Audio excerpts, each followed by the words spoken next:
20 meters below the surface. And that's only 2% of the ocean's total depth. We can go way deeper.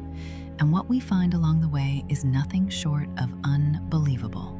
At 200 meters, you reach the twilight zone. Sunlight fades to darkness. Sharks prowl. Squid flash with light.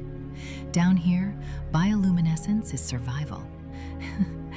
It feels less like an ocean and more like a galaxy alive beneath the waves. At 1,000 meters, the midnight zone. Here, no light ever reaches. The pressure? Like carrying 50 jumbo jets stacked on your chest. Or about 1,600 elephants pressing down at once. And still, creatures thrive. The giant squid and the anglerfish, Inslantern glowing in endless night. At 4,000 meters, welcome to the abyss.